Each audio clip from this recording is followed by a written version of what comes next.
ابابیل house سے راولپنڈی کی عوام اور پورے پاکستان کو اپنے قائد کے لیے کیا میسیج دینا چاہتے ہیں؟ میں ان کو سارے مسلمانوں کو یہی میسیج دینا چاہتا ہوں کہ اللہ نے آپ کو ایک سچا کھرا اور ایماندار لیڈر اور اللہ کا خوف رکھنے والا لیڈر مل چکا ہے کہ آپ انشاءاللہ تعالیٰ سارے مل کے اس کے بازو بنیں گے، اس کے سپاہی بنیں گے اور اس کو مضبوط کریں گے. اور جب یہ مضبوط ہوگا، مضبوط ہے بلکہ میرے خیال میں، تو پوری امت مسلمہ، نہ صرف پاکستان، پوری امت مضبوط ہوگی. میں نے تو ابابیل ہاؤس آج سے 18-20 سال پہلے اس آفس کا نام بھی اسی وجہ سے رکھا تھا. جب لوگ کہتے تھے کہ میکا ادھر سے بٹن دبائے گا، ادھر سے مار دے گا.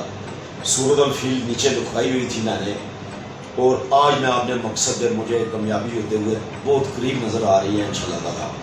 اور وہ وقت دور نہیں. میں ایک دفعہ پھر دہراؤں گا اس بات کو کہ انشاءاللہ تعالیٰ پاکستان اسلام کا قلعہ بنے گا عمران خان کی قیادت میں. نہ صرف پاکستان کی عوام بلکہ اسلام الاسلامی ممالک کی عوام سکھ کا سانس لے گی. تو آخر میں راولپنڈی کی عوام کا بہت زیادہ شکر گزار ہوں، شکریہ ادا کرنا چاہتا ہوں. میں یہ سمجھتا ہوں کہ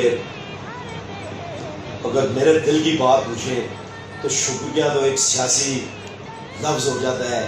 شکریہ تو ایک سیاستدان جس میں چور سیاستدان بیٹھے ہوئے ہیں کہ یہ لوگوں نے آج مجھے اس بات پہ خوشی ہوئی ہے، فخر ہوا ہے کہ لوگوں نے اپنی ذمہ داریاں سمجھی ہیں، انہوں نے اپنے فرائض کو جانا ہے اور ان کا بھی فرض تھا. جس طرح عمران خان کا فرض تھا وہ اپنی جگہ پہ پہرا دے رہا ہے، جس طرح میرا فرض تھا مجھے اللہ کی مدد سے میں نے اپنی جگہ پہ پہرا دیا، اور جس طرح وام کو کال دی گئی وام نے اپنی جگہ پہرا دیا.